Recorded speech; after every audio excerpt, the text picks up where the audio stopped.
Welcome to the City of Detroit's Black History Month celebration, as curated by the Office of Arts, Culture, and Entrepreneurship and Detroit Media. Please join us here on Channel 22 at 7 p.m. each weeknight and on the city's YouTube page and the Detroit Ace page on Facebook to watch special programs, see amazing performances, and learn about Detroit's powerful Black history.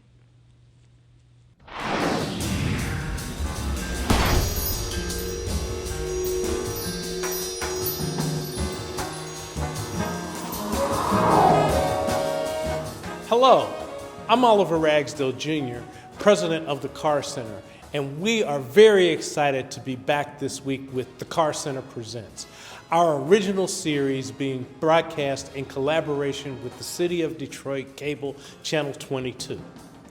Tonight we kick off Duos and Duets, a star-studded series of concerts pairing world-class artists at the top of their game and presenting them in ways that they have never been seen before.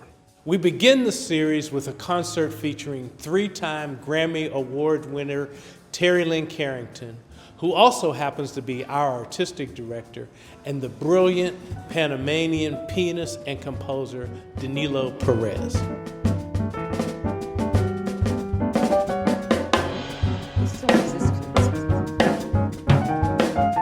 We are delighted today to have Lyne Carrington, the artistic director of the Carr Center, and her good friend and ours, a great friend of Detroit, Danilo Perez, joining us today to chat for just a few minutes before they dazzle us all with an amazing, amazing performance. We know that you're here to hear the music, but we want to have just a few minutes for you to talk with Danilo and Lyne. Starting with happy birthday, Lyne. Thank you. Happy birthday, Terri. Hey, Yes. This is great. This is great. Thank We are you. so delighted to celebrate with you today for just a few minutes, and for you and Danilo to have an opportunity to talk about this amazing performance we're about to experience. As you told me, you two have been talking about doing something together for a long time, and now here it is. Tell us what the inspiration for it was. Well, Danilo is like my brother. If I had anyone that I could say is a brother from another mother, it's Danilo.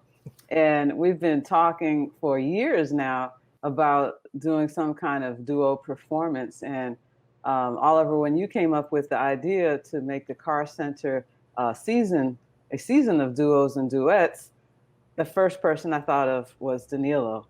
And we played some music that we have played a little bit in the past.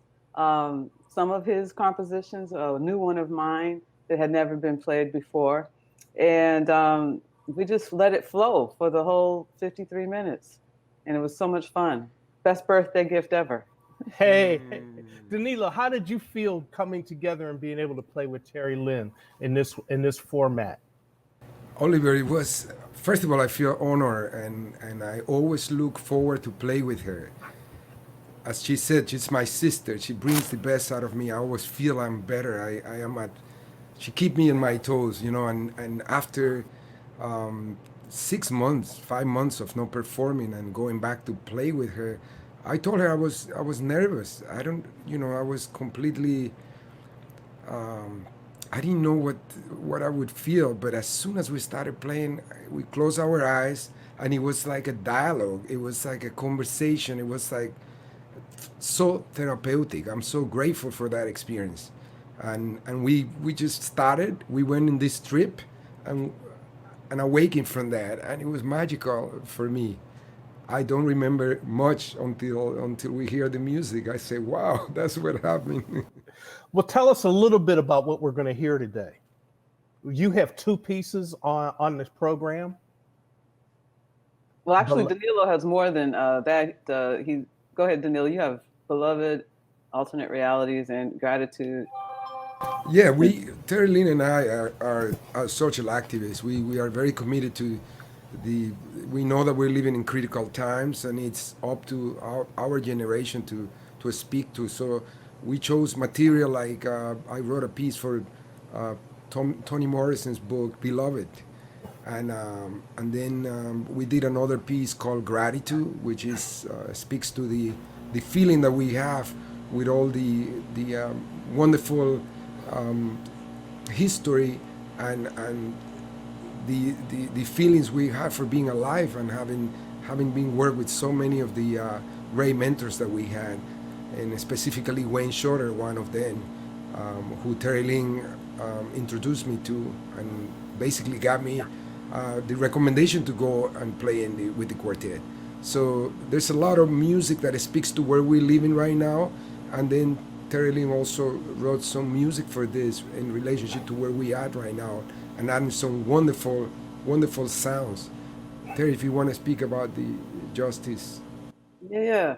Well, the piece I wrote actually for this is a celebration of the centennial of Charlie Parker, because we're both teachers, and we can't stress enough to our students how we have to look at the tradition and look at the past so that we can be inspired to forge ahead and to create a different future based on the knowledge and wisdom gained from what has come before us. So that's my inspiration for writing this piece on Charlie Parker. But yes, Danilo and I are both involved with social activism, and especially, how it interacts with education and our lives in general. And we also have Wayne Shorter as a common mentor. So a lot of the philosophies that we live by are on common ground, so to say. So just before we get into the music, I'm sure that people want to know how you're feeling right now in this time. How is your creativity being impacted by the times we're in, between COVID, between what I call the dual pandemic of racism and COVID? How has it impacted your musical lives?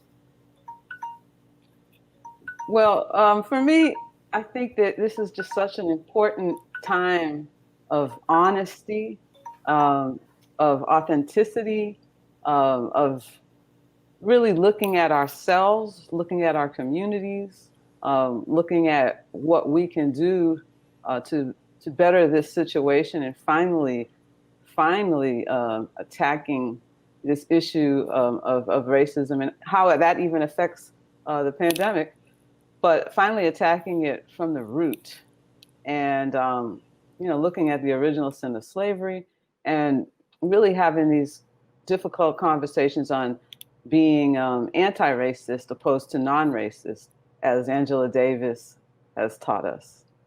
Danilo? Yes, for realizing that we're in critical times, and definitely it's up to the new generation of activists, artists, students, educators, scientists, and all engaged citizens to shape the new global strategies that we need for real change to happen. Also, as an educator, as Terri Lyne mentioned, we must be very aware that we are playing a central role in the educators have played a central role in perpetuating racism in our society, and we must examine and reinvent new pedagogical practice to break that. So it's a very interesting time, and music unites us and connects us, and it's a powerful tool to restore humanity in the positive direction. Well, we're just so delighted that you choose this forum today, with you and Terri Lyne working together to present what is going to be an amazing time of music. We invite our audience to sit back, enjoy. It's deep, it's exciting, and as Terri Lyne and Danilo have both said to me, it's amazing. Please enjoy, and thank you both so much for your time, for your effort, for your commitments, and we look forward to seeing you at part 2 down the road. Absolutely. Thank you, Oliver. Thanks for having us. Thank you. Thank you, Danilo. Be cool, be safe. Yes. American carelessness.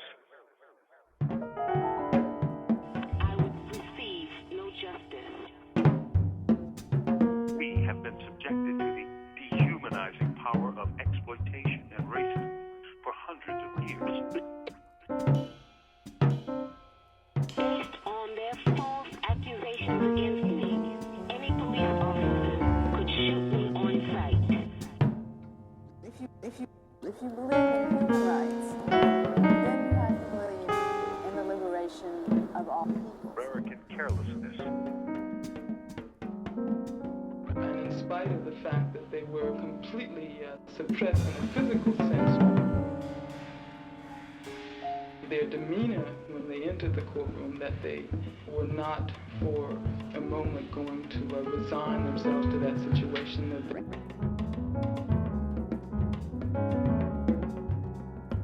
American carelessness.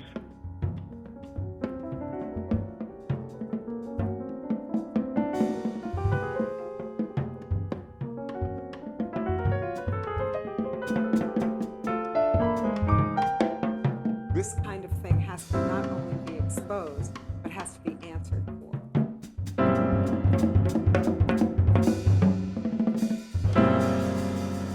Carelessness.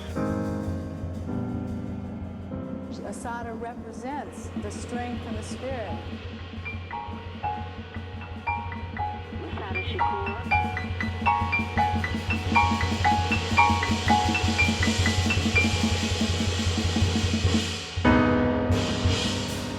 Racist legal system in the United States, I would receive no justice.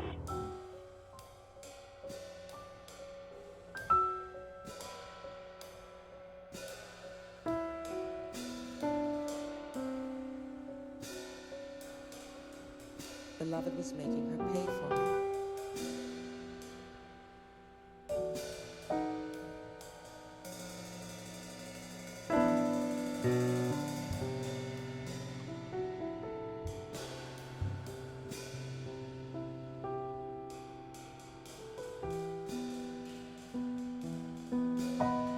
Had in the beginning that beloved might leave.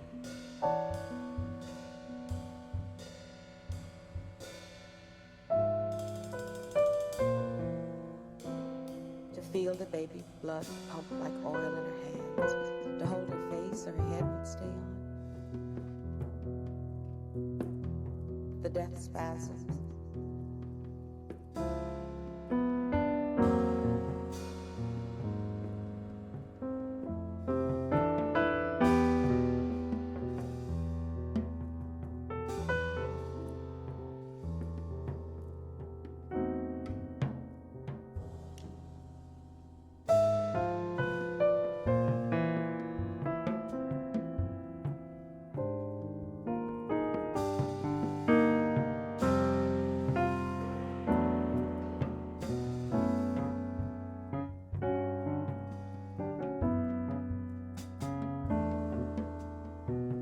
But Ellen knew what Stamp saw.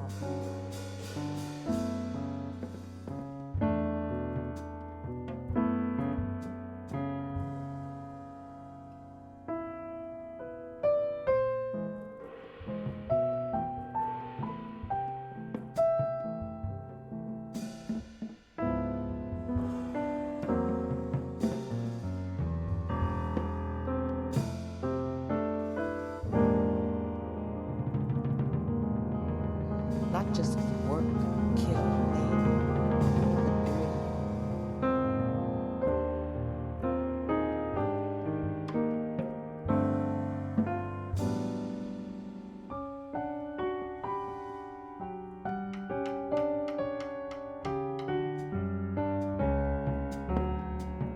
Dirty you so bad you couldn't like yourself anymore.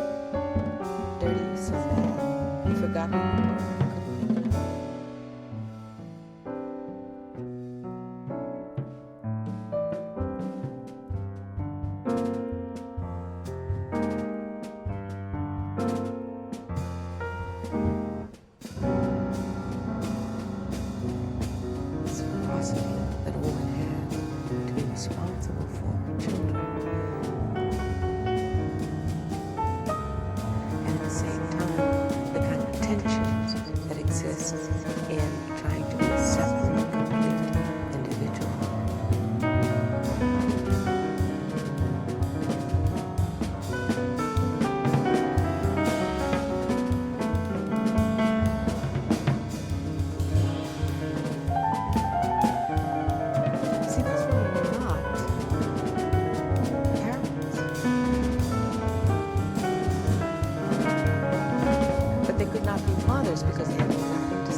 Black characters are not bigger than life. They are, in fact, as big as life.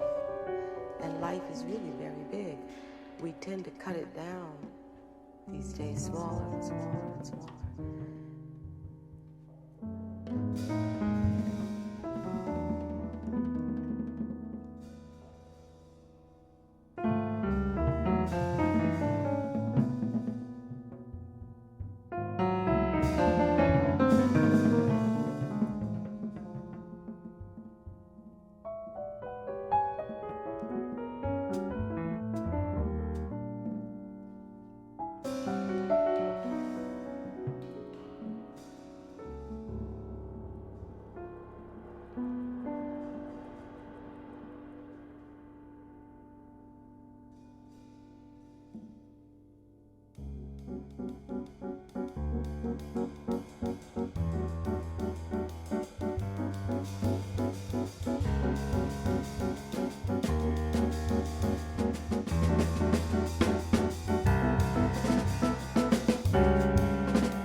One that was touched.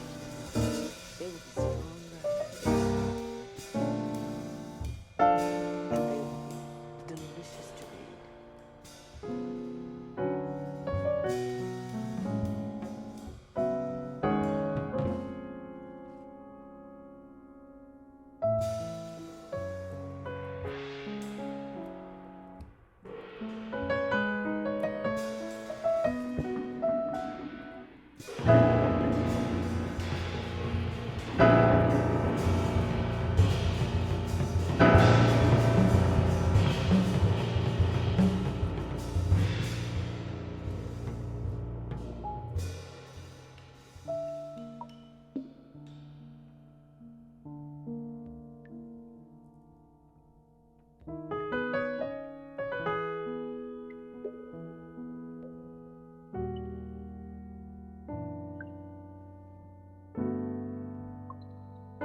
Jazz really has played a major role in transformation. Thinking about why the sound of jazz has been so identified as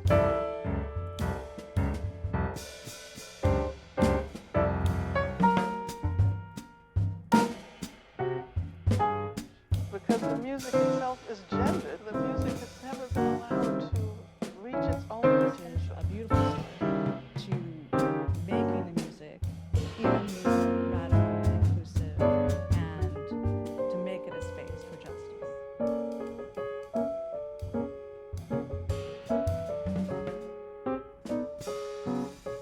Is not a question where we should answer it by coming up with words to tell us what Justice is indivisible, as Dr. King said. Racial justice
and the unspeakable violences of the slave trade.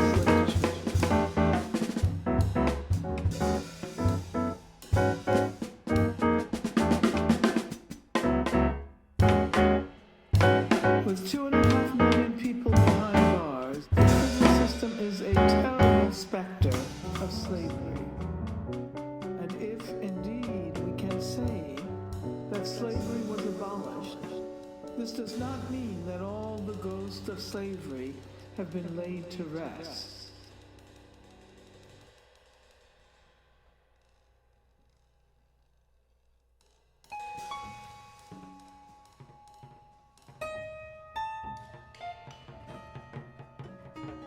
The challenges of the past and challenges of the future. Overcoming poverty and racism means also overcoming xenophobia and homophobia.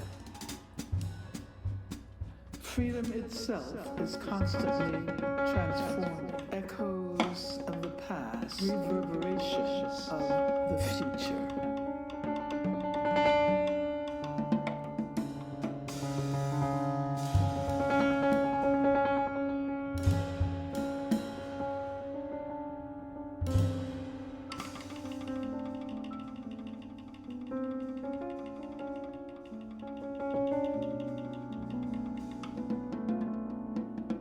Charlie Parker, first time I ever heard him play. And, you know, I had never heard anyone play the sax like that.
Jazz is the only art that I know of that actually moves at what we call digital speed.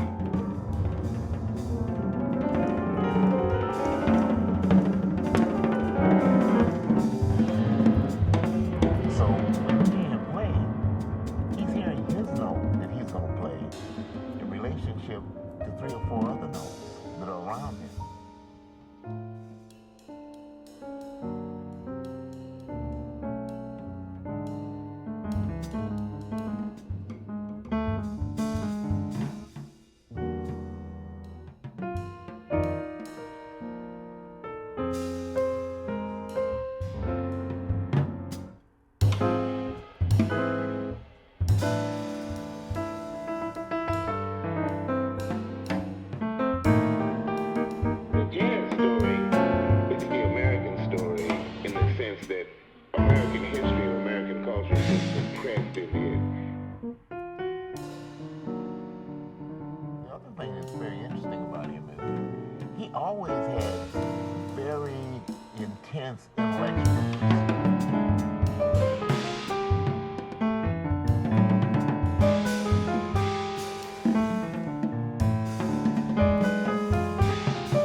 play could be the same without Charlie Parker.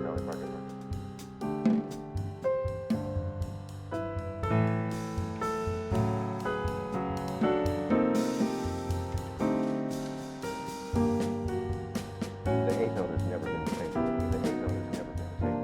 You're wondering how is he doing what he's doing? First thing I ever heard of Charlie Parker, he had to be pretty young. It sounded like Charlie Parker back then.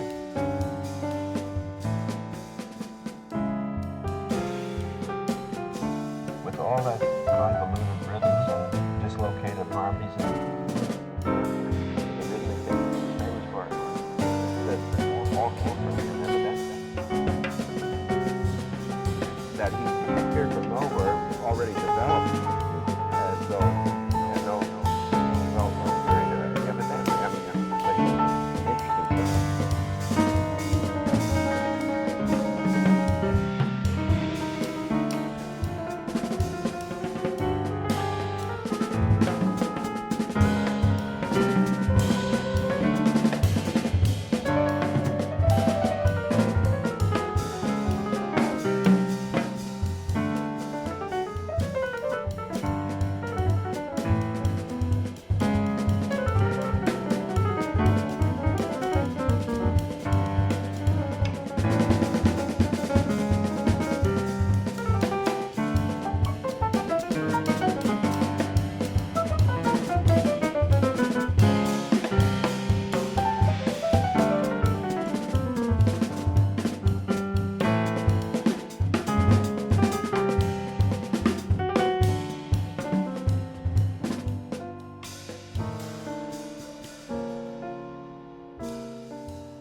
So hard to describe music.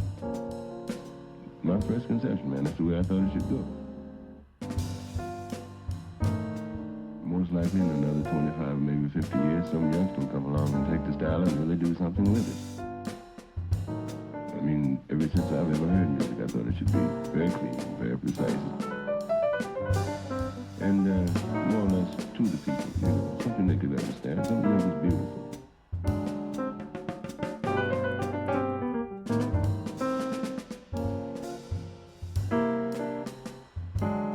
So hard to describe it.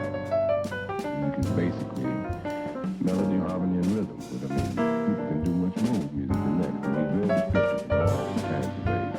All walks of life. Melody, harmony.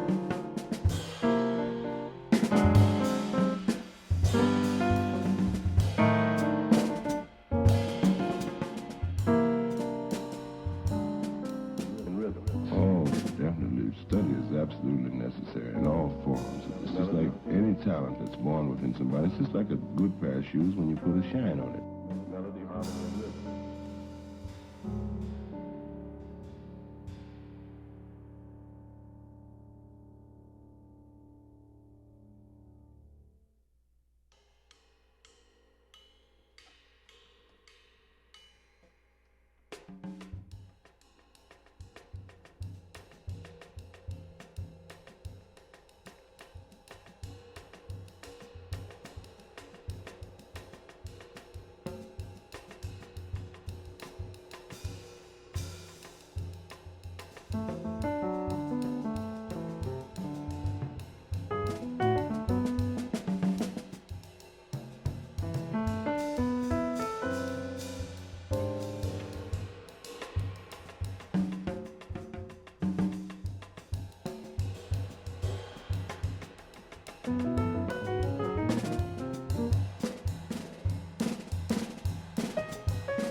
the unexpected? How do you rehearse the unknown?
There's a prejudice that at one time was against homosexuals, when it was a criminal offense, even. Then that's got removed, and people started to appear to accept. Back, it comes again now. It never went anywhere. People's attitudes don't change because of law changes. I know that. And the homosexual question is like what we call the racial question. Nobody, no man and no woman, is precisely what they think they are. Love is where you find it. And you don't know where it will carry you. And it is a terrifying thing. Love, it is the only human possibility, but it's terrifying. And a man can fall in love with a man, a woman can fall in love with a woman. There's nothing anybody can do about it. It's not the problems of the law. It's nothing you do with the church. And if you lie about that, you lie about everything. And no one has a right to try to tell another human being whom he or she can or should love. But when you wrote Giovanni's Room a long time ago, that was quite a brave book. It was about love, but you deliberately put in homosexual love, presumably. Well, the boy is in the middle. It's not about homosexuality at all. It's about what happens to you if you can't love anybody. It doesn't make any difference whether you can't love a woman, you can't love a man. If you can't love anybody, you're dangerous. You have no way of learning humility. No way of learning that other people suffer. No way of learning how to use your suffering and theirs to get from one place to another. In short, you fail even the responsibility which is to love each other.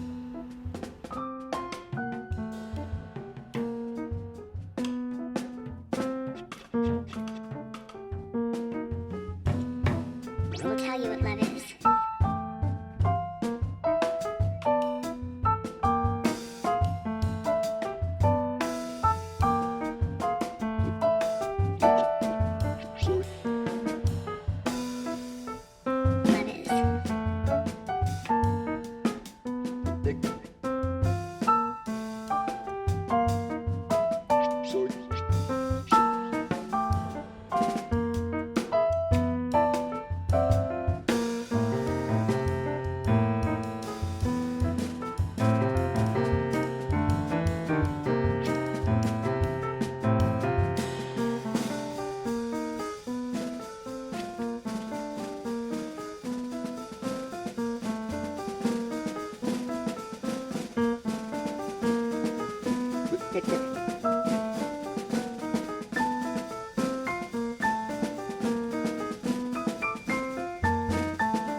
Start to see.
Thank you for watching Carr Center Presents.